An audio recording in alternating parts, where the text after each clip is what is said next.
मैं मास्टर ब्रजपाल ब्रजवासी मंगल वैदिक स्कूल से। जब हनुमान जी ने सभी वानर वीरों से कहा कि मैं देवी सीता को देख कर आया हूँ। सीता अशोक वाटिका में घोर राक्षसियों से रक्षित है। राम वियोग में पृथ्वी पर सोती है। कभी कभी किंचित फल आहार करती है। सीता का समाचार सुनकर लोग अपने ढंग से प्रसन्नता व्यक्त करने लगे और हनुमान जी की जय जयकार करने लगे। अंगद ने भरी सभा में कहा कि हे कपिवर हनुमान जी, तुम सत्य और वीर में तुम्हारे समान इस दुनिया में कोई नहीं है। जो तुम समुद्र को पार करके लंका गई, वास्तव में हम तुम सभी के प्राणों के प्राणदाता हैं। तुम्हारे प्रभाव से सिद्धार्थ श्री राम के कार्य को पूर्ण किया। धन्य है तुम्हारी स्वामी भक्ति, धन्य है तुम्हारा बल और धैर्य। बधाई हो, तुमने यशस्वी राम पत्नी सीता का दर्शन किया है। अब सीता वियोग से दुखी हम सभी प्राण त्याग देते। हे हनुमान, अब समुद्र लांघना और लंका दर्शन और सीता माता की सारा वृतांत हमको सुनाओ। जावामंत जी ने इस अनुरोध को दोहराया। अंगद और जावामंत की आज्ञा से यात्रा वृतांत करे हनुमान जी ने किस प्रकार समुद्र को तैरकर पार किया, किस प्रकार अनेक राक्षसों का वध करते हुए लंका में जाकर लंकिनी को परास्त किया। फिर रात और दिन घूम घूम कर लंका में उन्होंने सीता देवी की तलाश की। किसी प्रकार विभीषण से भेंट हुई। इसके बाद उन्होंने अशोक वाटिका में किस प्रकार सीता देवी के दर्शन किए, किस प्रकार सीता देवी को श्री राम की अंगूठी देकर फिर उन्होंने अशोक वाटिका को जाड़ा। रावण के अनेक वीरों का वध कर उन्होंने बताया कि हे अंगद, जिस वीर से तुम्हारे प्राणों को खतरा था, उस वीर को मारकर आया हूँ। अब तुम्हें लंका में किसी से कोई खतरा नहीं है। अक्षय कुमार को मैंने मार दिया है। फिर मैंने रावण की सभा में जाकर श्री राम का घोष किया। मैंने रावण को बहुत कुछ समझाया, पर वह समझने को राजी नहीं हुआ। उसने मुझे मृत्युदंड देना चाहा, तो विभीषण ने मेरी सहायता की। फिर मेरे लंगूर को उन्होंने अग्नि में जला दिया। उसके बाद मुझे क्रोध आया। मैंने उसी के विमानों से लंका को पूरी तरह जलाकर रख दिया। और हे अंगद, इस प्रकार मैं देवी सीता का पता लगाकर आया हूँ और रावण को अपने बल का प्रदर्शन करके आया हूँ। समस्त वानर वीरों ने श्री हनुमान जी को वहाँ से चलकर किष्किंधा पहुँचे। वहाँ सुग्रीव के मधुवन में आनंद पूर्वक फल खाए। अंगद की आज्ञा लेकर फिर उन्होंने पंपापुर में प्रवेश किया। उस समय लक्ष्मण के पूछने पर सुग्रीव ने कहा, भाई लक्ष्मण, सब बातों से मुझे तनिक भी संदेह नहीं रहा कि हनुमान जी ने भगवती सीता का दर्शन किया है। वानर श्रेष्ठ हनुमान ने कार्य सिद्ध करने की बहुत बड़ी शक्ति है। इसके अतिरिक्त उन्होंने और भी बातें ऐसी कही जिससे हनुमान जी का प्रभाव व्यक्त होता है। फिर सुग्रीव ने तुरंत वानरों के साथ हनुमान जी को अपने पास बुलाया।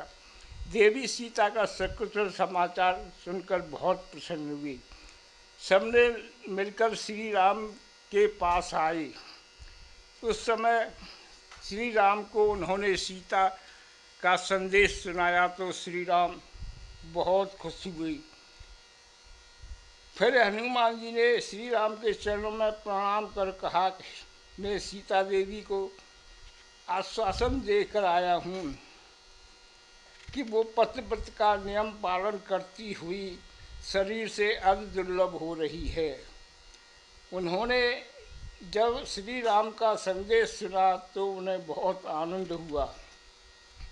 इसके बाद मैं सीता जी से विदा लेकर आया तो उन्होंने मुझसे कहा था कि हे हनुमान, श्री राम से कहना मुझे अब जल्दी यहाँ से छुड़ा कर ले जाएं।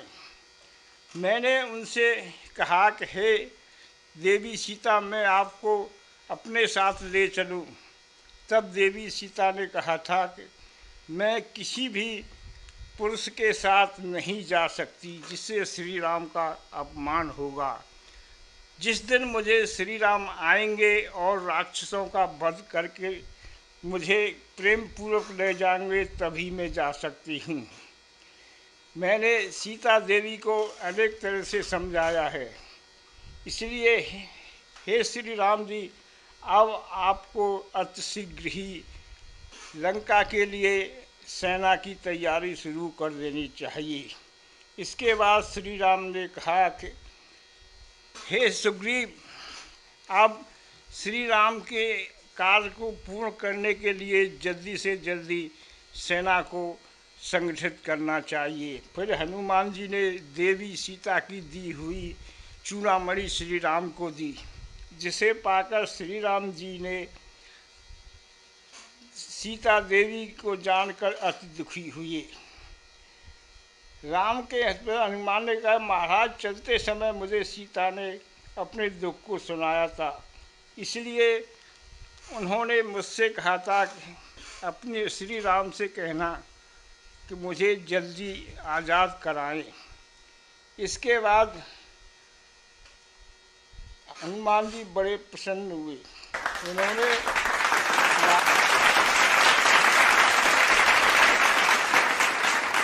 हनुमान के शब्द को सुनकर राम बहुत प्रसन्न हुए। हनुमान जी ने बड़ा भारी काम किया है, दूसरे पुरुषों के चिंतन में नहीं आ सकता। तुम्हारे बिना इतने विशाल समुद्र को पार कर किसी के लिए कठिन था, और लंका में प्रवेश करने के लिए तुमने जो कार्य किया है वो एक बधाई के पात्र है। इसलिए महावीर, वास्तव में तुम एक आदर्श सेवक की भांति सुग्रीव की आज्ञानुसार कार्य करने का पुरुषोत्तम काम किया है। इतने बड़े संकट स्थान से पहुंचकर तुमने अपने आप को प्रदान कर सुग्रीव को प्रसन्न कर लिया है। महात्मन, इस कार्य के लिए रघुवंश और महाबली लक्ष्मण की तरफ से मैं तुम्हें बधाई देता हूँ। पवन सुत हनुमान, तुमने जो कार्य किया है देवताओं के लिए भी कठिन है। इसके बदले में तुम्हें क्या उपहार दूँ? श्री राम ने ऐसा सुनकर हनुमान जी ने उनके चरणों में बैठकर कहा, हे श्री राम जी, मुझे कुछ नहीं चाहिए, बस आपका प्रेम मेरे ऊपर इसी तरह बना रहे। इसके बाद सभी वानर वीरों ने सलाह मशवरा किया।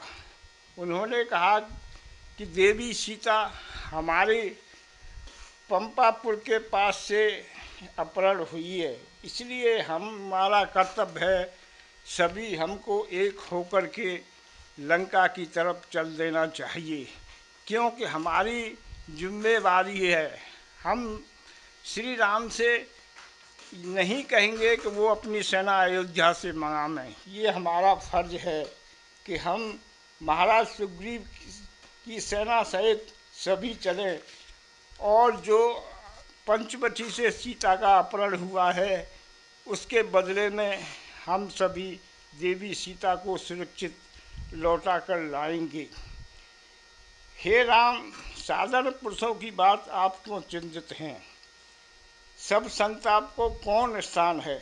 जब शस्त्र के नगर उससे पहुंचने का मार्ग जान लिया है, आप बुद्धिमान शास्त्रोन्वित विचारशील पंडित हैं, अतः प्रकृति को त्याग दें। निश्चय रखें कि हम समुद्र पार कर लंका पर आक्रमण करेंगे और शत्रु रावण और राक्षसों को नष्ट करेंगे। यदि उत्साह भी छोड़ दिया जाए तो सब व्यर्थ हो जाता है। इस प्रकार सुग्रीव ने राम को समझाया। जिस प्रकार पापी रावण को मारकर सीता को लंका में कैद किया है, उसको मारकर हम सभी सीता देवी को लेकर आएंगे। हे राम, शोक को छोड़ दो, क्यों शीघ्र ही हमारी वानर सेना तैरकर राक्षसों का नाश करेगी। हम देवी सीता के दर्शन करेंगे। अधिक क्या कहूँ, लक्षण ऐसे प्रतीत होते हैं कि ये काल निश्चय ही श्री राम की विजय होगी। आपको केवल धारण करना चाहिए। हे राम, अगस्त प्रेत हनुमान ने एकांकी प्रयासों से राष्ट्र जो चलाया है वो अवश्य ही पूर्ण होगा। असुरों की विजय और वानरों की विजय अवश्य होगी। भाइयों से निवेदन है कि हमारी वीडियो पसंद आए तो लाइक करें, कमेंट करें, शेयर करें और चैनल को सब्सक्राइब करें। नमस्ते।